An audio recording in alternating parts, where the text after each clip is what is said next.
Yeah. Yeah, it's better. Yeah. Okay, great. Well, I think I've just started recording. Yeah, it says that recording has started. So, welcome everybody to our 103rd Reading Online Seminar. My computer is failing me, and also I'm here on my mobile. But nonetheless, we are happy to be hosted by the University of Reading. Physically speaking, we're being hosted at Boundary Park Oldham Athletic today. There's a nice background for me to see, but you can't see it because otherwise it will disguise me, better or worse. And we're sponsored by the Sports Economics Review, a journal and a fine home for your manuscript if you have written a paper on sports economics. Dmitry is a regular in this format, and so knows exactly how it all works. And so I'm going to hand over to Dmitry now to take away his presentation, which, again, I would have the title to hand were my computer and my connection not playing with you. I believe it's on chess and online chess and language. So Dmitry, please do take away your talk. Thank you, James. Dear colleagues, thank you for coming. Let me share my screen. Just 1 second. Well, how it works in Microsoft Teams, sorry. Yeah. Do you see my screen now? Yeah. Yeah, you're good. Yeah, thank you. This is the very first time I present this study joined with Peter Parshakov and Mikhail Usanin. So I will be very grateful for your comments and suggestions. This is still work in progress. And before we start, I just want to discuss, well, why chess and not some other sport? Well, chess is located somewhere between the esports and traditional sports because on the one hand, we chess players have some online platforms like chess.com and Lichess, where lots, thousands, many hundred thousands of players play, and they get there to these focal points similar to esports. And on the other hand, as in traditional sports, we have individual athletes and we have coaches, and there is a demand for trainings, there is a demand for sparring games, like in many traditional sports, individual sports. So the chess labor market provides us the opportunity to study how the language segmentation works in the sport context. So, okay, in more general economics context, language is regarded as a serious market boundary. I'll just provide one striking example. You probably know the streaming platform Twitch, and among all Twitch streams, English is by far the most popular language, accounting for almost half of all streams there. And Spanish is the third most popular. 9% of all streams are in Spanish. And these two markets are regarded as very different markets. There are different star streamers, different sponsors, different advertisement rates, and so on. And recently, one of the major esports tournaments, the League of Legends tournament, was streamed on Twitch. And this is a yearly annual tournament. And in this year, the total number of streams and the total number of views of this tournament, LEC Winter 2025, decreased as soon as we consider English streams by 12%, as soon as we consider Spanish streams by 38%, But in contrast, for example, Polish streams of this tournament increased compared year to year to LEC Winter 2024. Then why? And one of the main reasons is that just one popular streamer, Spanish streamer, eBay, skipped the start of this tournament. And this single event accounted for like almost 40% of decrease in all Spanish-speaking streams of these tournaments, Spanish views of this tournament. Okay, and therefore these language markets can indeed be regarded as really different markets, where firms can advertise in different languages. They pay differently in those markets. So it seems that the language issue is really important. It is the story that separates one market from another market. Okay. And since we have different markets that operate in different languages, we can talk about the knowledge of foreign languages, which may help to perform better on different international markets. And in general economics context, the notion of language premium is a well-known and established phenomenon. I'll just provide a couple of examples. For example, the work of Dustman and Fabry, published in Economic Journal, demonstrated that the English language proficiency in UK immigrants allowed them to show better employment probability and higher wages. This same result is observed, for example, in Israel, where the better knowledge of Hebrew accounts for like 70% of additional earnings compared to those immigrants who do not speak Hebrew or speak it poorly. But surprisingly, this effect is found only in such highly qualified jobs like programming, some IT works, and so on.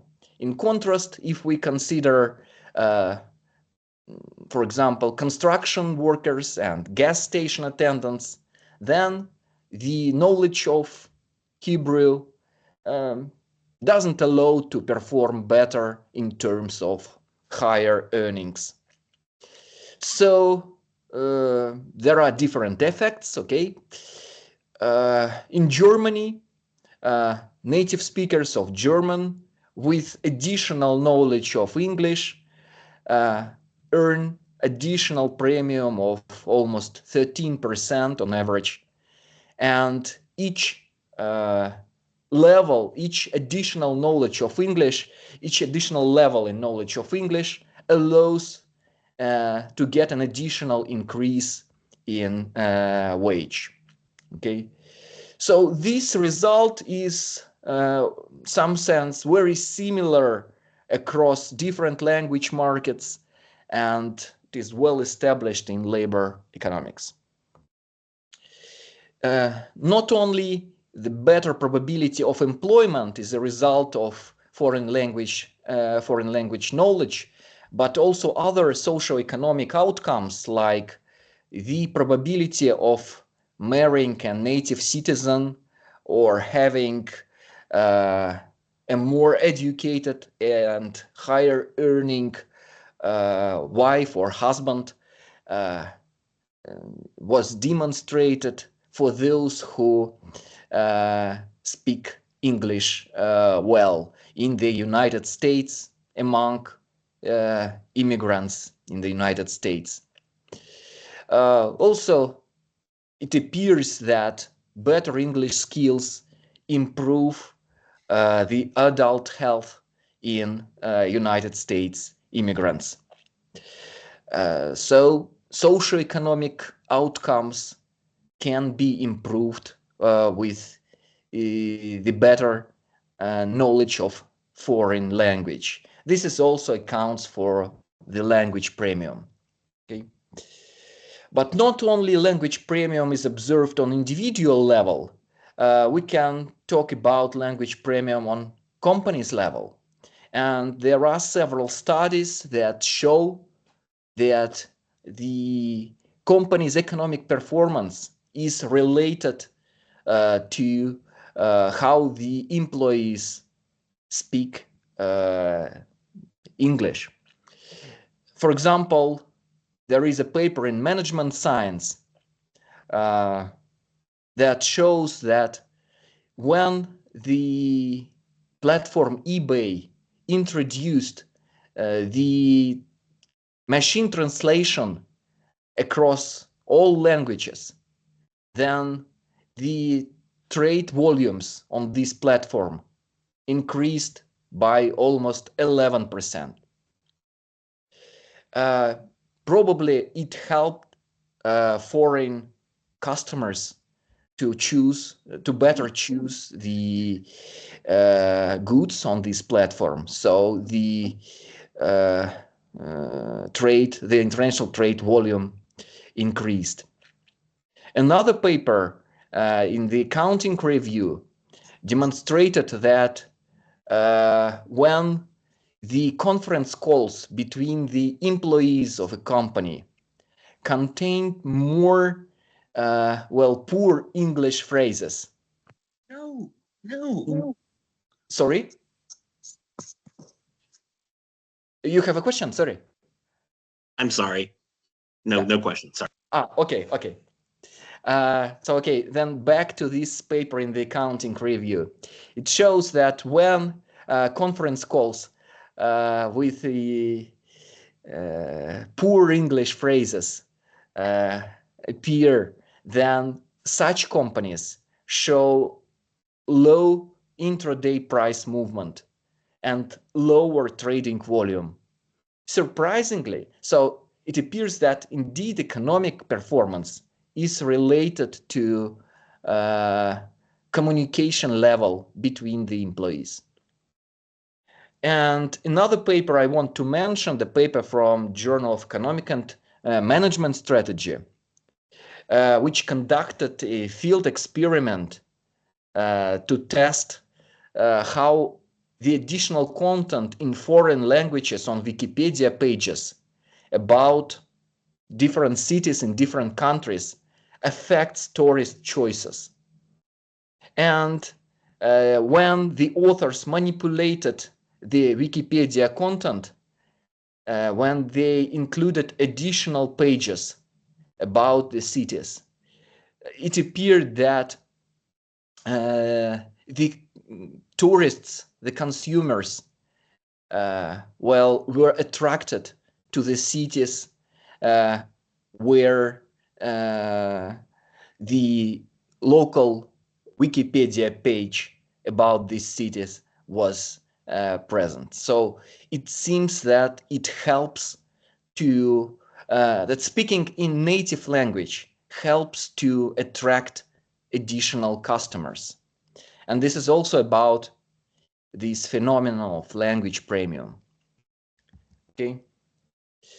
Now let's move on to the online labor markets. This is the phenomenon of the 21st century. Many online labor markets emerged. We can mention, for example, such freelance platforms as Upwork, and they became very popular. So many freelancers post their ads on these platforms, and personally, I also used such platforms many times, especially before the AI era. And the search costs on such platforms reduced compared to the search costs on offline markets. So such freelancers have the opportunity to work in different markets, in different languages, in different countries, and this was almost impossible in offline labor markets. And this is even more important because at some markets, the language is a crucial story because individual consultations on a subject are often made on the language of a customer. Yeah? And it seems that the issue of the language premium in online labor markets can be very different compared to the offline labor markets. Those freelancers who speak several languages not only can operate in different markets, but they can switch easily between them. They just do not pay any costs of switching between those markets. Okay. And in this paper, we decided to investigate how the labor market of online chess consultations works. And this market allows us to test the language premium issue in the labor markets, in the online labor markets. So we want to analyze to what extent such online labor markets as online labor markets for chess lessons are similar to offline labor markets. Our hypothesis, well, based on the previous studies for offline labor markets, so we suggest that we will be able to find language premium for those who speak additional languages, for those who operate on several markets. I will formulate the hypothesis more formally a little bit later. And while conducting this study, we will discuss the model proposed by Lee. This is the model of the labor market segmentation. And this model is formulated in this way. So consider some city and consider two groups of people living in this city, the majority and the minority. And the labor market consists of two markets, of the majority language market and the minority language market.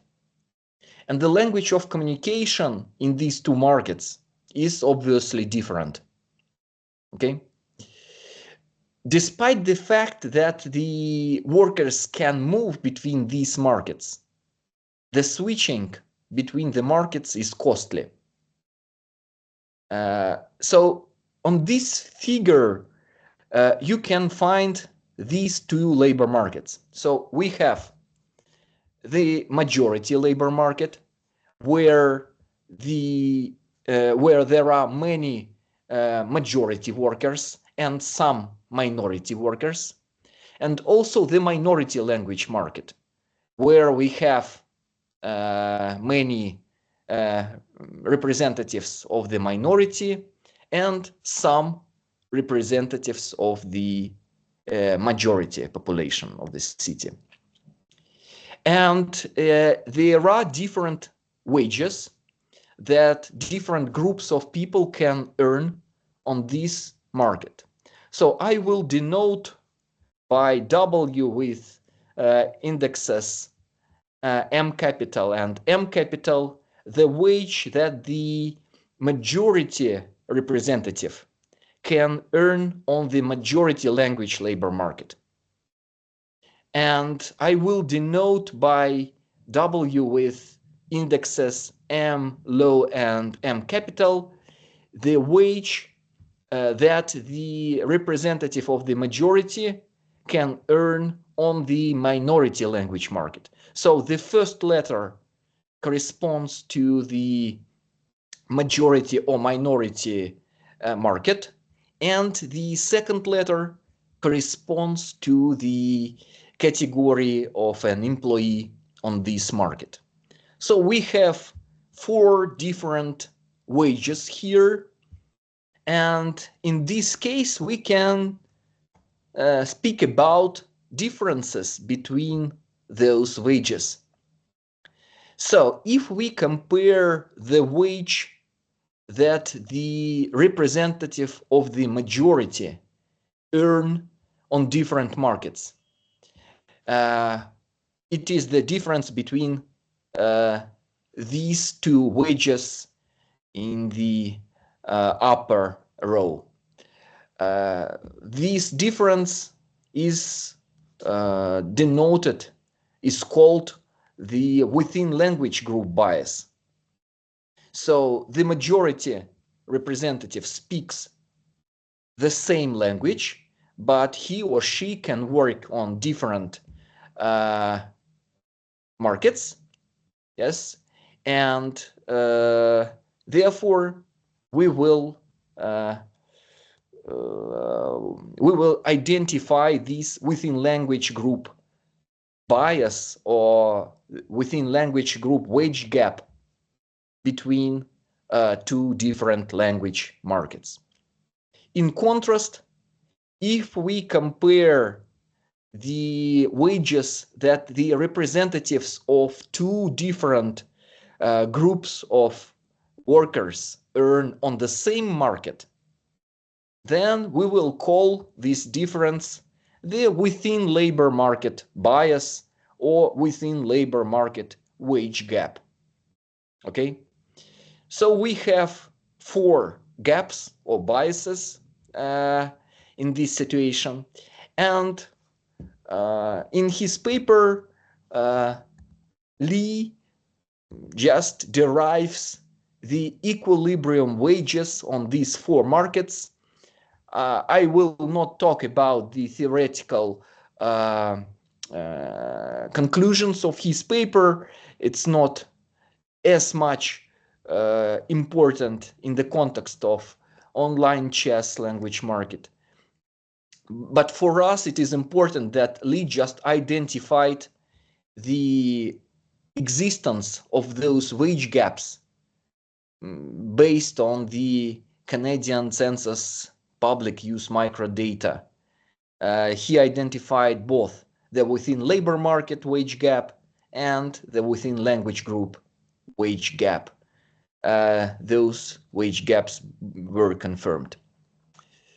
Okay, and now let's move on to the online chess labor market. So we are the active players on Lichess, the second largest online chess platform in the web. Why Lichess and not the most popular platform chess.com? Because chess.com is a commercial platform. It requires the subscription for almost the basic functions like the analysis of the game. And in contrast, Lichess is a completely free platform. You can donate to the authors, but it is not required. So it is a very popular platform where some of the qualified players post the advertisements of their classes or just sparring opportunities. And we collected the data set of all those lesson advertisements posted by the players on this platform, Lichess. So even the very strong grandmasters like Rauf Mamedov from Azerbaijan or Alexander Bortnik from Ukraine are there, and they post their ads on this website, like top 100 players. And this is an example of the advertisement on this website. So this is the advertisement of Rauf Mamedov from Azerbaijan. So in such an advertisement, the player just posts what you can do with him or her. Like Mamedov proposes to improve your blitz skills. Then Mamedov posts his location. You can post the language. So you see that, for example, Mamedov can work in English, Russian, and Turkish. You have the information about his ELO rating, official ELO rating by the International Chess Federation, FIDE. And the player posts the price. Here you see that Mamedov asks $200 per hour. Okay, so each player posts such the advertisement. And then we collect the official FIDE ratings, because some players can manipulate it on the Lichess platform. Thus, we just collected it from the official FIDE database. Here, for those of you who are not familiar with the ELO system, just a couple of crucial points. The rating, for example, of 2200 corresponds to the candidate master level. 2300 corresponds to the FIDE master level. 2400 correspond to the international master level. And 2500 corresponds to the grandmaster level. The highest ranked player, Magnus Carlsen, has the ELO rating of, let's say, 2800 and something. Okay, so the ratings are important because this is a very good proxy for the skill of the player, and obviously those who hire coaches, they just want to train with the better qualified players. But I just want to mention that the ELO rating not always correlates with the teaching abilities. So it is sometimes you can be a good player, but you can be a bad teacher, and vice versa. Despite the positive correlation, this is not always the case that a good chess player is always a good coach. Okay. And then we also collected some information about the market sizes. So for each international, for each national federation, for each national chess federation, we collected the number of players who represent this federation at the international level. And this is important because for us, this number just provides the estimate of the size of the market on a particular language. Okay, so now we have the volumes of the language-based market segments. Okay, Dmitry, yes. we have a question coming from Yulia. Yeah, please. Sorry, I just don't see the screen. That's why just interrupt me at any point. No worries. So about your mapping of national chess federations to the language markets, I understand the approach in general, but wouldn't, for example, Spanish, as one of the examples you cited at the beginning, wouldn't you be massively underestimating the market of Spanish speakers? Because sure, I'll take that South America and Spain, they might not mix, but someone from Ecuador is probably okay with someone from Colombia. Yeah, thank you. You are absolutely right. And we obviously summarize the audience, the representatives of different federations whose representatives speak on the same language. So, for example, for Spanish, we summarize the representatives of Spain Federation and many South American federations. Okay, did I answer your question? Yeah, all good. Okay. Okay. So let's talk about some descriptive statistics of our data set. The most popular language in our data set is obviously English. Spanish is the second most popular, Russian is the third most popular, and then we have German, Turkish, and so on. Okay.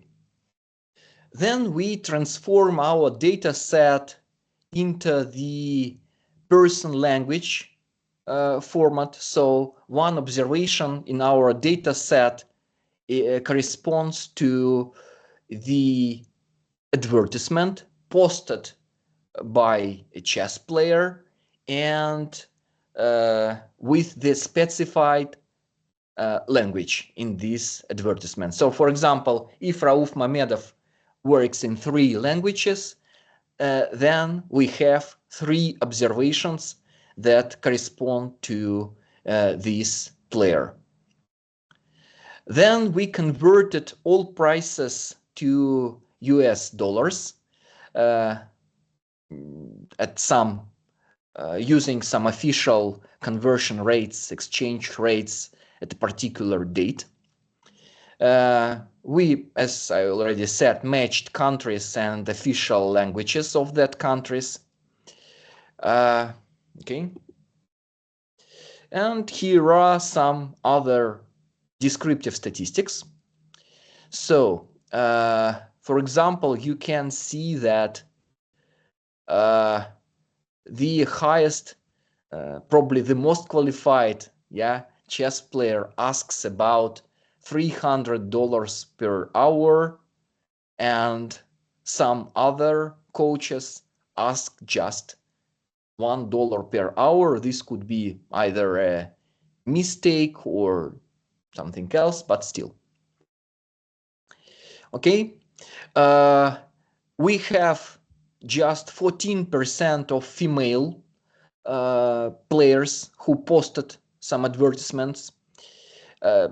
This is unfortunately for chess a very unequal sport in terms of gender representation. Then many players can work in different languages, not only in native language, but also on some foreign language. Almost 80% of players can work on foreign language. Okay. There are very strong grandmasters with the ELO rating of almost 2,700, and just ordinary club players with the ELO rating of 1,600. We also collected some information about the GDP per capita, and we split all countries into 2 categories: rich countries and poor countries. Well, by just the median value of the GDP per capita. So the upper half of those countries, we call them rich countries, and the lower half, we call them poor countries. Okay, that's it.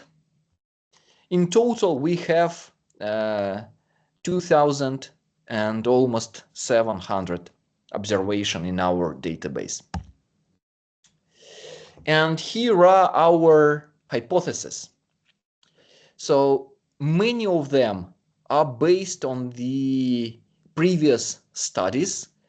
So we just want to check whether the within language group wage gap and within labor market wage gap exist in this online chess labor market.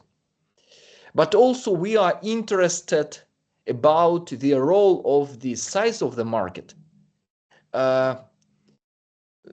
Obviously, the English segment of the online chess trainings is larger than, for example, the Spanish one. And the question is where the price is higher, on the larger market or on the lower market. Lee demonstrated in his paper that in general, on the majority language markets, the prices are higher.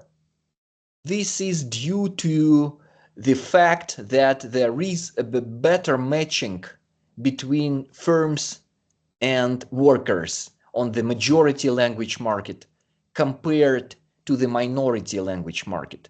So there are more firms, more workers, and therefore the matching between them is in some sense, in some formal sense, better.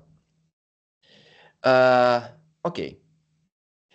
So the remaining, the fourth hypothesis is the hypothesis that the chess players set higher prices if in a currency which is different from their native currency. Okay. This is intuitive because, well, there is the cost of currency conversion. So if you work on your native currency, then just you get your money and that's it. But if you get, for example, some foreign currency, like just work in the Eurozone and get dollars, then I should convert dollars to euro, and there is a commission, and therefore I will ask some higher price.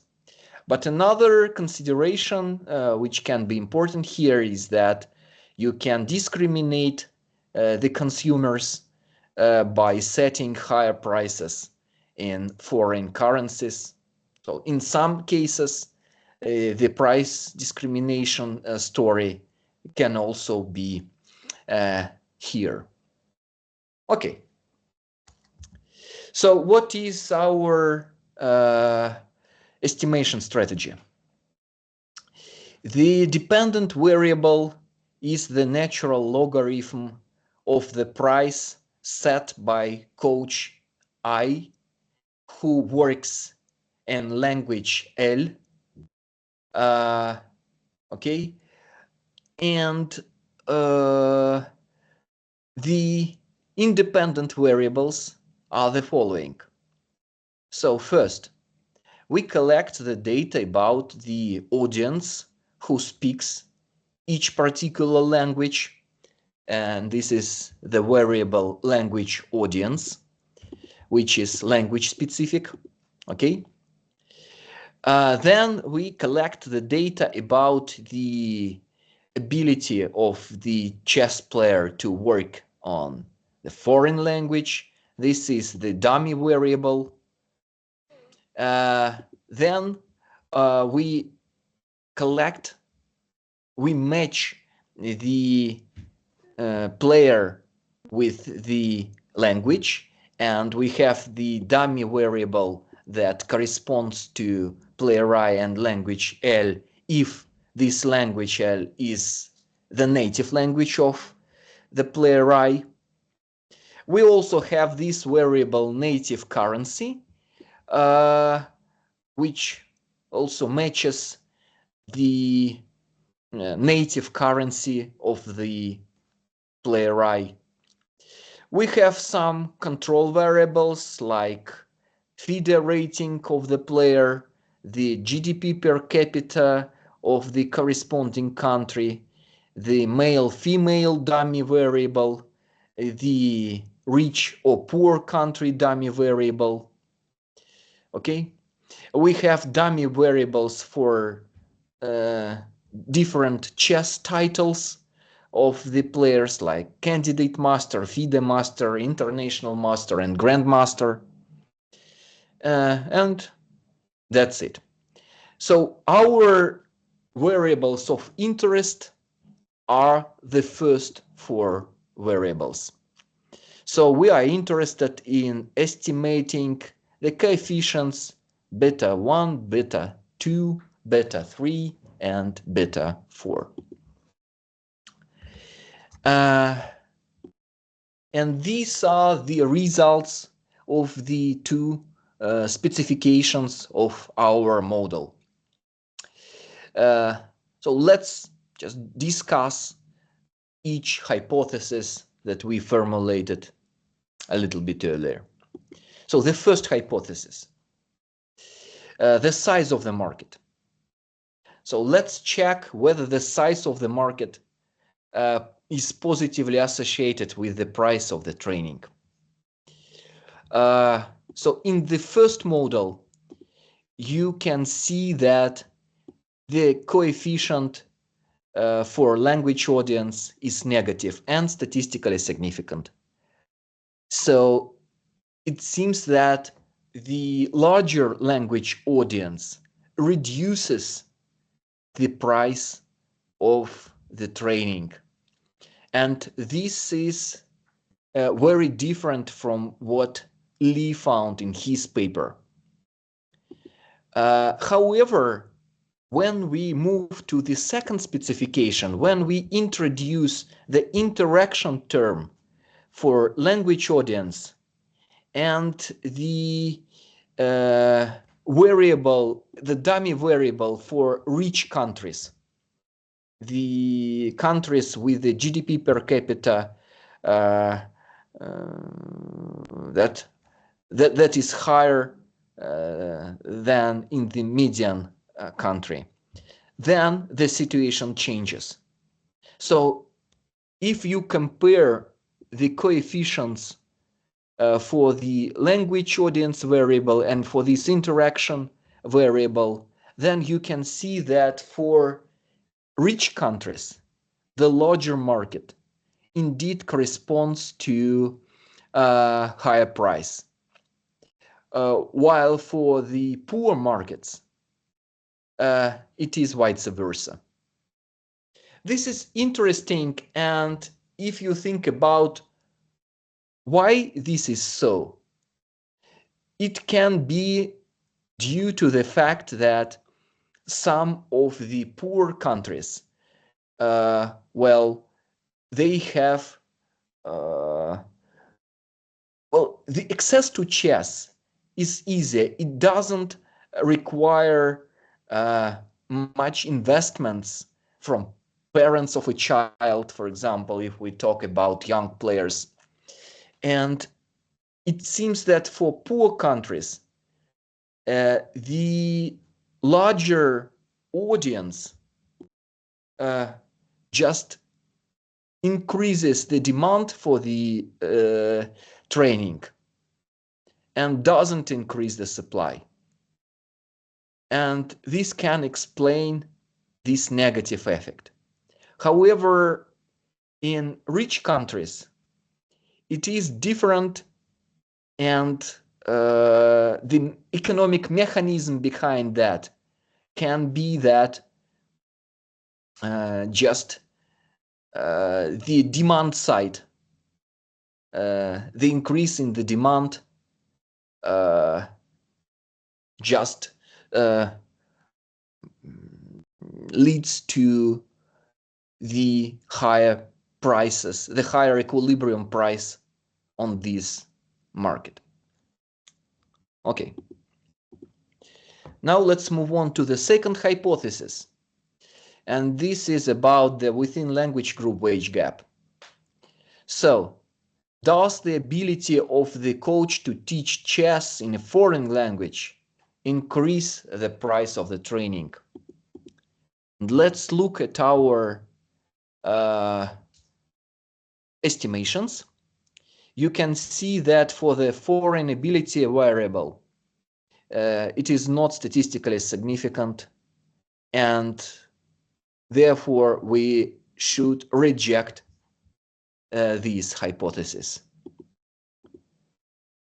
So we report no statistically significant within language group wage gap, and this is also very different to the findings of the previous studies for offline language markets, including the paper by Lee.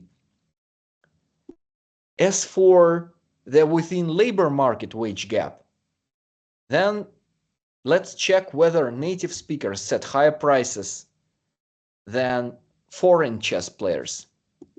Okay, let's once again move back to our estimations. And you can see that the coefficients for the native speaker variable is not statistically significant.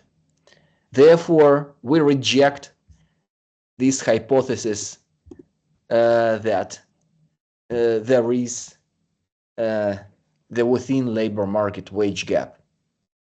And this is also very different to what we see on the offline labor markets.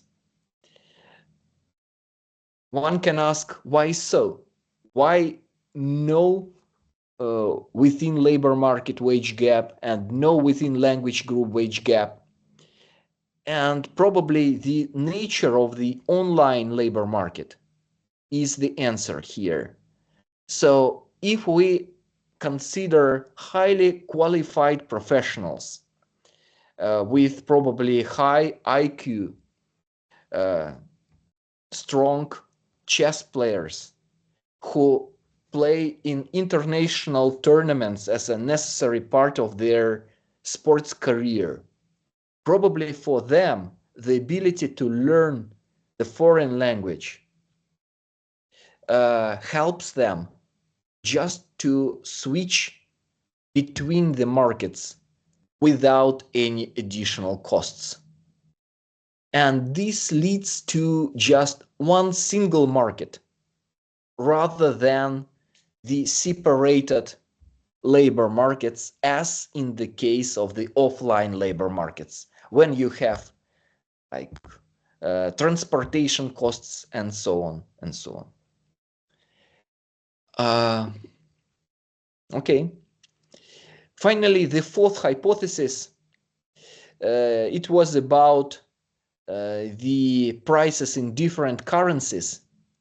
So the hypothesis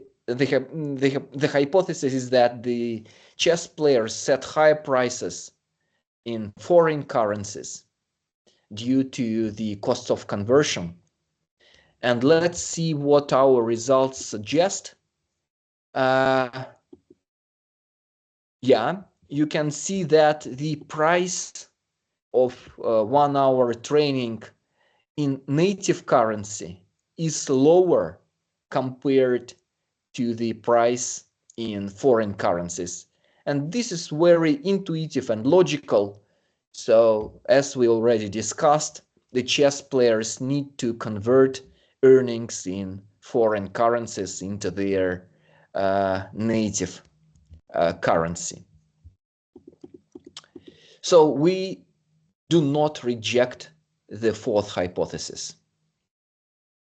Okay. Let's also mention some other results from those estimations. First, let's compare the earnings of the players with different ELO rating. As you can see, the variable corresponding to the feeder rating is statistically significant and has a positive sign. So higher ranked players earn more, and this is very intuitive. Now let's move on to the female coaches.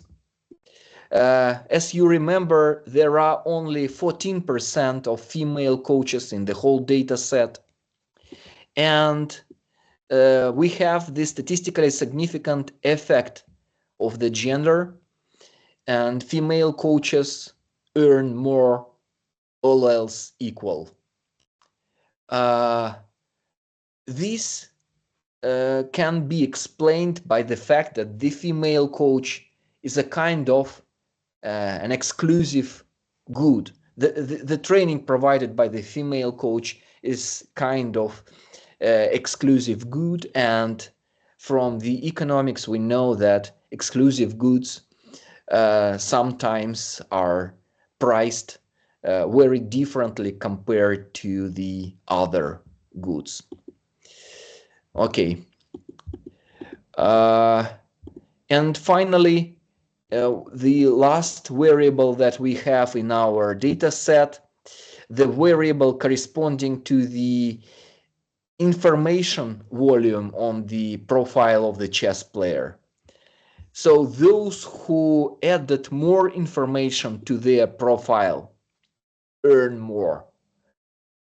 Probably it helps the consumers to choose those coaches who added more information, because there are more opportunities to there are more matching points, more information about the abilities of the corresponding coach, and in this case information helps to just avoid the information asymmetry between the coach and the consumer.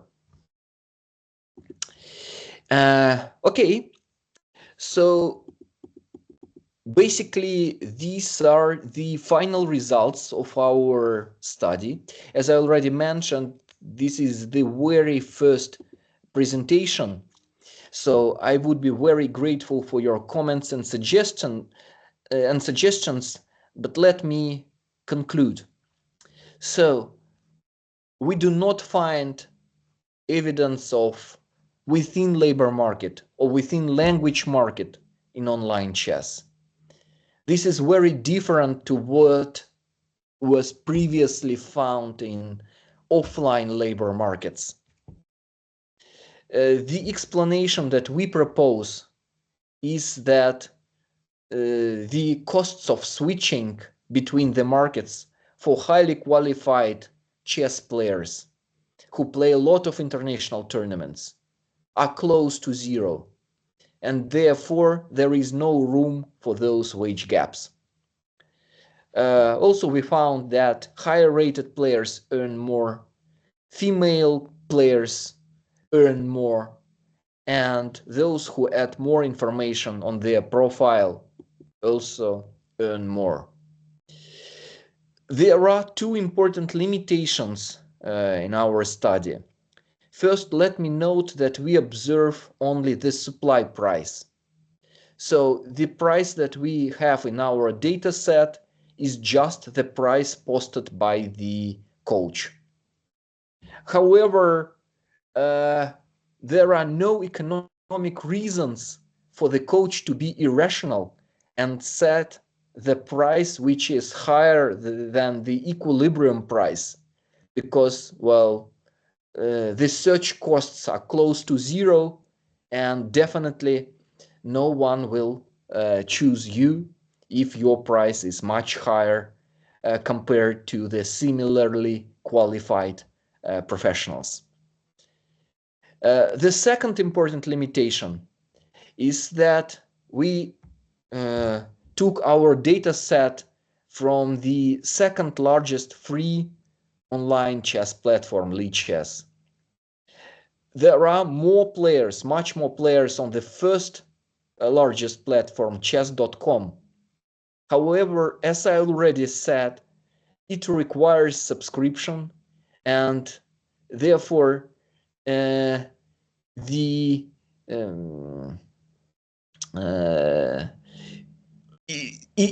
can lead to some biases, and maybe the results for the data set collected from the chess.com will be very different from the results that we got for the platform Lichess.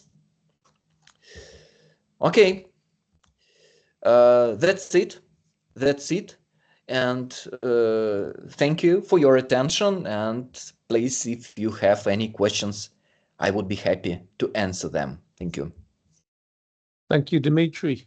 I'm giving you team's round of applause. At least one other person did. It was a very interesting presentation on online chess and the language premium, or I guess potentially absence thereof. Lots of time for questions and comments. If anyone wants to raise their hands. Do you want to unshare your screen, Dmitry? Because at the moment we're just seeing big pictures of ourselves.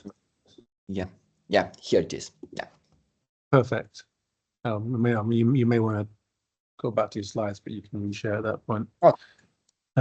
Any questions? Patrick. Right, yeah, and thank you for the interesting presentation.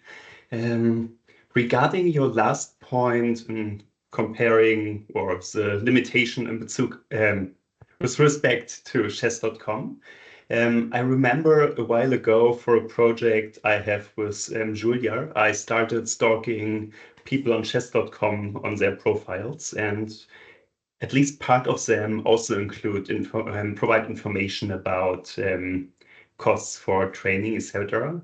And I think it would be really helpful, even when it's just in a qualitative manner, when you would be able to identify maybe 20, 30 people who do it on lichess and also provide such information on chess.com, and whether the prices they provide there are comparable. And it might not be enough for any quantitative analysis, but even when it just evidence that you can show that the prices are approximately the same, I would say it's a good indicator that there's no problem with external validity, at least not too strong of it. Thank you. Patrick, thank you so much. An excellent suggestion. And we will indeed look more closely on chess.com. We just started our research with lichess because it was free, but this is definitely the thing to do, and we will mention the comparison result between those two platforms in our working paper. Thank you. Thanks, Patrick. More questions and comments? Julia. Following up on Patrick's point, do you have the FIDE IDs of all of your coaches? Yeah. Okay, then I can give you some codes so that you can easily look them up on chess.com via FIDE ID. That way you don't have to manually sift through everything. Oh, thank you. Thank you. So I know your account because I found your FIDE ID. So well, then you know anything about me. Yeah. But on the actual presentation, a couple of questions. So for the US dollar conversion, I do have some minor concerns that you might not fully be capturing cost of living and conversions like that. So even if you do convert it to like a metric that we all understand, I'm willing to guess that a US dollar is probably going to be worth more to me in Argentina than it is in the United States. So whether you might want to work with purchasing power parity and all of that stuff. Yeah, unfortunately, we did not take into account the cost of living. So it was like a kind of automatic conversion rate by some financial platform like Revolut or something like that. So if Mikhail Usanin is here, Mikhail, if you can comment on which conversion rate we did use, I would be grateful. I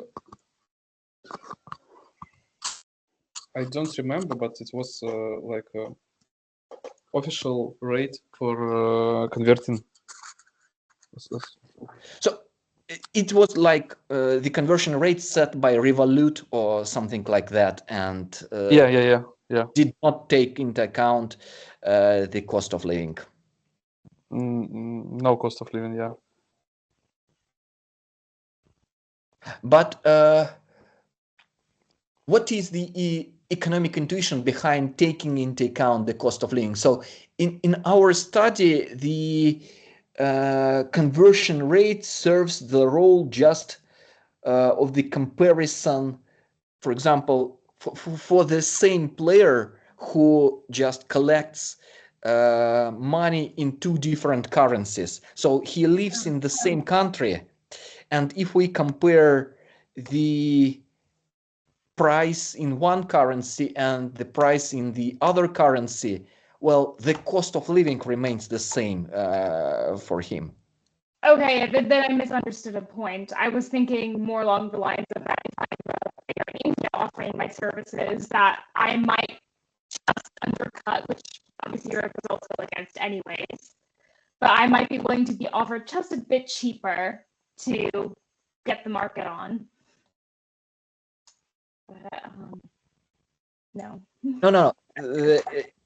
We just compared. So in the fourth hypothesis, we just compared the prices set in different currencies by a single player.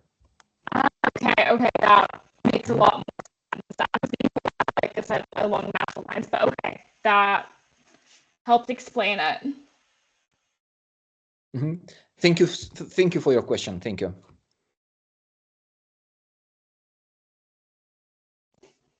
Great. Thanks, Yulia.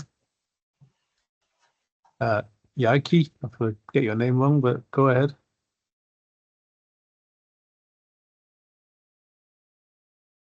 Yaiki Gu.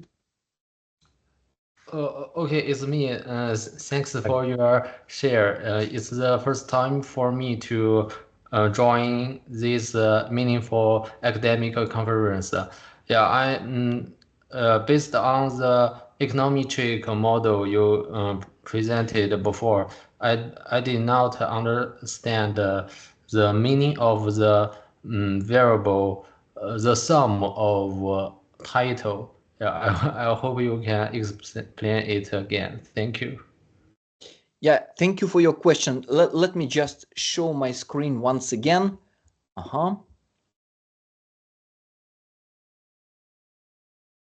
So I hope you can see my presentation once again. Here is the model. So this is just title I. This is just the dummy variable corresponding to the fact that the player I has the particular title like candidate master or FIDE master. So we have a bunch of dummy variables corresponding to different titles here. Okay, I got it. But what's the what's the type of this variable? Is the dummy variable or? Yes, it's a dummy variable which is equal 1 if the player is, for example, the grandmaster, and which is equal 0 if he or she is not a grandmaster. Oh, okay, thank you. I got it. I still want to ask you about how did you find the data of the dependent variable? Because I think it's hard to find the wages, find the wage of the coaches. Yeah, I just log into the DHS website, and I think I cannot find this data there. Now let's do it. Do you see my screen now? Yeah, I can see. So, let's do it. Learn coaches, and here are the coaches, and some coaches post the price like it depends on the student and the number of hours, but some post a particular price like Darko Doric from Croatia posts that he just wants 35 euros per hour, and so on. These are those advertisements.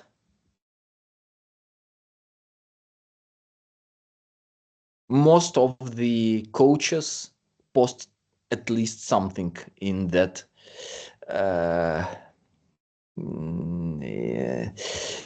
in that role. Okay, thank you. I got it. Thank you. Thank you for your question. Alex is next up. So thank you, Dmitry, for a very nice presentation. Just a question regarding the definitions, because I don't know the countries you use there, and that would be nice to have a list of countries that you use. But for example, someone like myself, which language would you? How do you know the language of a person? Yeah, Alex, thank you so much. This is another limitation of our study that I didn't mention. We have to use the official link between the federation that the player represents and the official language of that federation. Unfortunately, this is, well, the only option. In some cases, it can be, well, not perfect, but I think that most often, at least with the native language, it is the correct one. Because you understand, there are many Russian-speaking people whose, for me, I would say this is my native language, but you will not find anywhere that I'm from Russia. We right? dealt with this issue manually. So for those Russian and Belarusian players who now represent the International Chess Federation, we assigned the corresponding Russian or Belarusian language to them. Because also many people in Israel, they speak Russian as a native language, but unfortunately we cannot take this into account, so it is difficult for us. Yeah. Okay, thank you. Thanks, Alex. I had a couple of questions, Dmitry, as a very ignorant person. The first one was, how does the training take place? Someone clicks on the ad and then they have a Zoom conversation, is it? Or is there just kind of an audio conversation while they're playing chess or something like that? Or yeah, it's a kind of a messenger. So you just write to the coach and hi, so let's meet on Lichess some date and let's do it. So there are different types of trainings. Some players want to learn the openings. Some players want to practice. Some players want just learn tactics and so on and so on. So it depends on what do you need. But for most of the coaches, there is no difference in terms of what to teach. So for example, as a mathematics teacher, I can teach both calculus and discrete mathematics. And in this case, the chess coaches can both just serve as a sparring for the player and teach the openings. But it's all by messenger, did you say, rather than there's no actual kind of Zoom conversations or anything like that? No, I mean, you just initiate the contact through the Lichess messenger, but then you can do whatever you want. So you can go to Zoom or just whatever. Right. Yeah, no, I was just wondering, given obviously, as you say, there's a female premium, and I guess also you've got the photos there as well. I mean, I don't know whether you've thought of making use of those photos. I don't know whether men might choose the female coach that looks most attractive, and things like that. I don't know.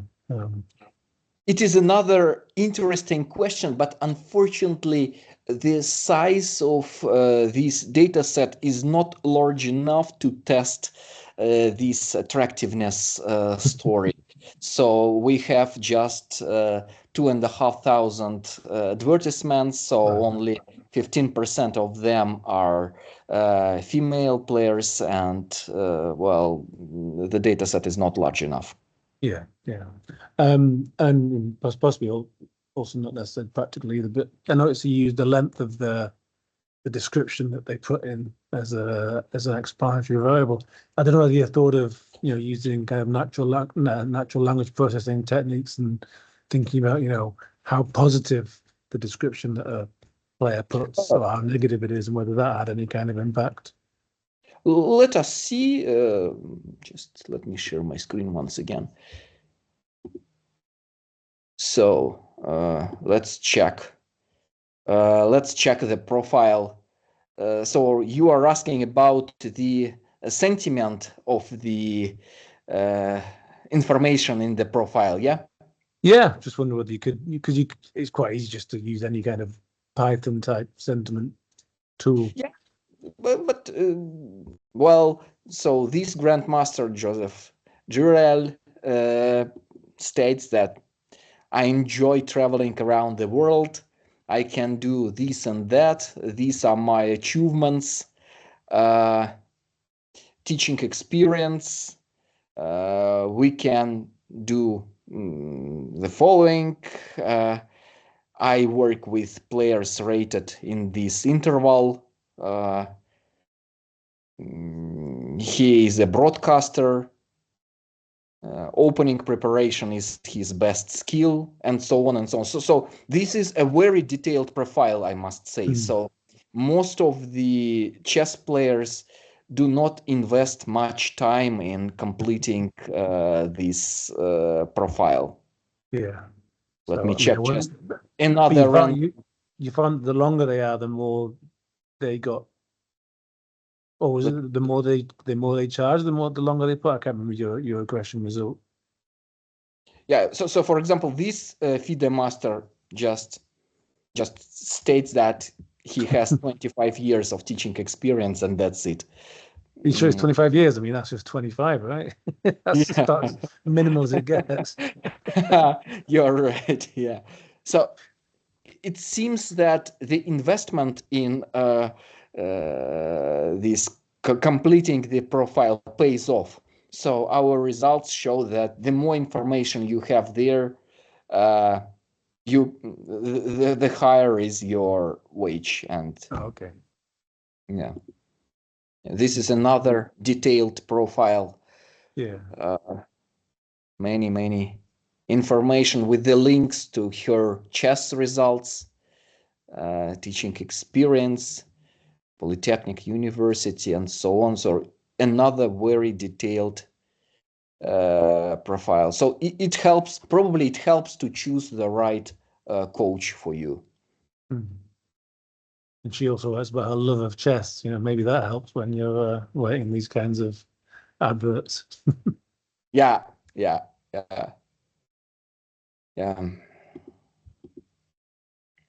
Okay. Any more questions and comments that folk have got in the audience? Clay. Yeah, I think this is a great presentation. I enjoyed it. Have you considered any sort of nationality premiums? Because, I would imagine maybe Russian coaches might be more desirable, just because, Russians have a reputation for being really good at chess. That might be part of the explaining, is maybe some sort of country-based premium. Yeah, Clay, thank you. Well, first of all, nowadays Russian chess are on some decline, and Indian grandmasters and Chinese grandmasters are on top, and US grandmasters are there. So I would argue with your statement. But at the same time, I think that we have the variable that catches this effect, because the language premium is very related to the national premium.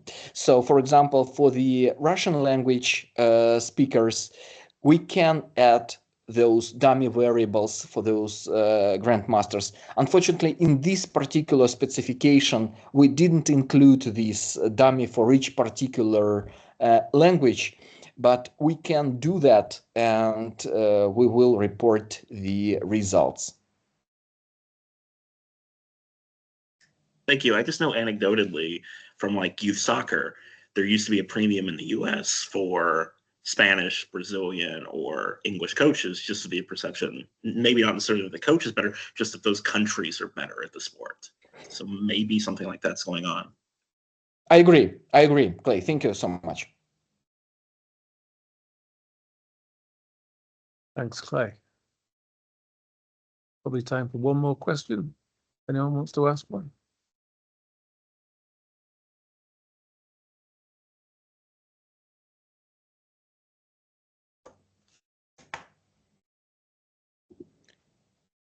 And then, given not, thank you, Dmitry. That was really, really interesting. Great Thank you so presentation much. on a Thank novel you, topic. James, for this opportunity. And dear colleagues, thank you so much for your questions. I will discuss them with my colleagues, and we will ask. We'll provide the answers in the upcoming working paper. Thank you so much. Brilliant. Thank you, Dmitry. Good to see you as well.